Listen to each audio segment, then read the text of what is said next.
Hello, my name is Mescal Saint-Sume, Oh, and I'm Bryce Maglu. and today we will be doing race and the bystander effect and analysis of who we help. Introduction. So, we are all aware of the case of Kitty Genovese. And with the case of Kitty Genovese, it was an individual, a young woman actually, on her way home from work. She was brutally murdered, and 38 individuals heard her screams and cry, but nobody did anything. So this brought up the question and problem to us. If there are more individuals around in emergency situations, is it more likely that help is to be received? So one would think, but however, that is not the case. And we have seen that there is a consequence when it comes to define the bystander effect, an effect that I will later on explain. But first, I would like to show a case of George Sin, the bystander that did decide to act. And with the case of George Sin, 20 individuals were bullying another. And George Sin, unlike the 38 that stood by and did nothing for Kitty Genovese, George Sin actually acted and pulled out his shotgun, pouring out warning shots that way to get the 20 individuals to disperse. But when he did this, when he decided to act, he was convicted and he is still now considered a criminal. So now we go into what is the bystander effect?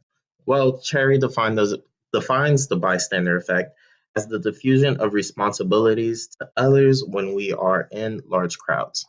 In our lives, each and every one of us have been a bystander, whether it is just looking at somebody who needs help with groceries. We decide to do nothing because we believe somebody else will act and provide them help. So, with further literature, we look at an extreme case of the bystander effect, and that was in World War II with the Holocaust. With the Holocaust, we have three main characters that we look at, according to Monroe, and that is rescuers, Nazis, and bystanders. Rescuers depict altruistic individuals, opposite to the bystanders. Rescuers typically place themselves within the shoes of those that they're seeking to help. Nazis, however, saw the Jews as terrors. They saw the Jews as individuals who terrorized them, and hence they self proclaimed themselves as victims. Bystanders, however, saw themselves helpless and powerless in these situations. And it is important to note that these three characters, all of them were of Dutch origin, except the Nazis. And the rescuers often chose to help the Jew, but the Dutch bystander chose to do nothing because she felt as if she was too weak to act. Now we go into further literature. What we see through Monroe's case is that the idea of self concept is important when it comes to historical events. How we see ourselves helps us make the decision on whether or not we choose to help. And in the case of the rescuer, they saw themselves as the individual needing help and decided to act. Now, when we look at sexual assault, we see that Latinx and Black women reported higher pre intervention before program. What this tells us and indicates to us is that these individuals report wanting to intervene if anybody was suffering from a sexual attack. And even studies at a Midwestern university shows that Black victims are more likely to receive from help from Black students, depicting the trend that race is a factor that plays a role when it comes to the bystander effect. Furthermore, we look at medical emergencies. Blacks are 57% less likely than whites to receive bystander support, according to Cornwell and Currit. And this is also likely due to socioeconomic disadvantage. Because Blacks are already disadvantaged, they don't have much more to give to others in their community.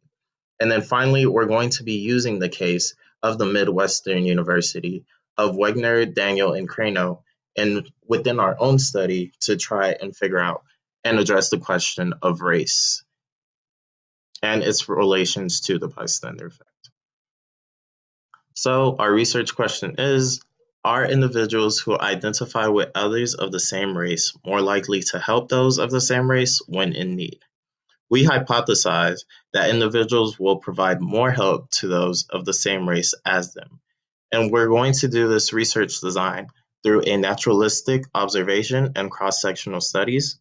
With naturalistic observations, it helps us not inhibit how the participants react when we are observing them. And with cross-sectional studies, it allows us to test a total of 60 different participants versus just 20. That way we could come with a thematic conclusion that we see. All right, the next thing we are going to discuss is the method in which how we will conduct our proposed study. To begin with, we will start with 20 participants totaling from two universities, Georgetown and Howard, in the 18 to 23-year-old age group. These students will be selected from a study that was posted about emergency preparedness. 10 of the students will be Black, 10 of the students will be white or Caucasian, and random sampling will be acquired from both populations as previously stated. We will plan to have at least 5 of each race from each school, and participants will be assigned to 2 separate rooms through random assignment once again. This cross-sectional study will be repeated for the same participant category at least 2 more times for a grand total of 60 participants, which we believe is a safe number. Next thing is measures. The type of measure that we will use will be a post-experiment interview with open-ended questions. The questions we plan on asking each participant is, are they aware of the bystander effect? If so, what do they believe it is? However, if they are unaware of the phenomenon, the researcher will give a brief summary of what the phenomenon is. Secondly, we will ask why they did or why they did not assist the person in need. Thirdly, we'll ask what factors we could have did to help them prompt them to act either faster or at all in regards to the experiment. Lastly, we'll ask them if they were to go out into the world today and experience a similar situation, how do they believe that they will react? Procedure. To begin with, we will start with participants that are selected randomly from each university, and they'll be collected in an open space split evenly by race and school in different rooms.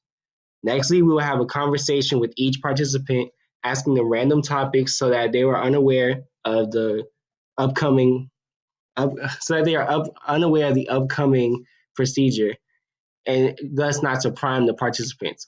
Confederates will be spread throughout the conversation to make it known that they are not feeling well. At this point in time, the Confederates will exhibit a need of medical attention, such as a heart attack or probably trouble with breathing, like asthma, and the researcher does nothing but observe the actions of the other participants in the room. This study is then repeated with an additional 40 students following the same category set for participants. Lastly, data analysis. The data collected from this study will be analyzed by the variables that we observed during the experiment. These variables are race and helping behavior. After recording these results, we plan on finding an average. Throughout the interviews that we conduct, a theme will be picked out from the conversations. Participants' awareness of the bystander effect, their reasoning for aiding or not aiding, and lastly, additional main factors such as race will be focused on, along with gender as a potential factor to help address this aiding behavior. With this concludes our analysis of race and the bystander effect and analysis of who we decide to help. Thank you for your time and have a great rest of your day.